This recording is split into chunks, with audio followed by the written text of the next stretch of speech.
FIFA club বিশ্বকাপে আগে যা হয়নি আজ সেটাই হয়েছে। টুর্নামেন্টের দুটি রেকর্ড একই ম্যাচে ভেঙে দিয়েছে বায়ার্ন মিউনিখ। নিউজিল্যান্ডের ক্লাব অকল্যান্ড সিটির জালে 10 গোল দিয়েছে জার্মানির বিপরীতে কোনো গোল খায়নি তারা।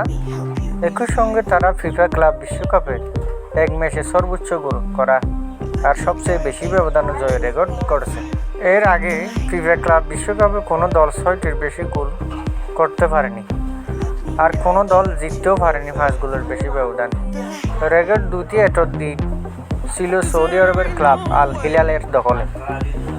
2021 সালে সংযুক্ত আরব আমিরাতের ক্লাব আল জাজিরার বিপক্ষে 6 গোল করেছিল তারা। সেই ম্যাচটি জিতেছিল 6-1, অর্থাৎ 5 গোলের ব্যবধানে। এটা হচ্ছে সবচেয়ে রেকর্ড। 10 গোল দিয়েছে জার্মানির এই ক্লাব দল বায়ার্নের বিপরীতে কোনো গোল খায়নি তারা।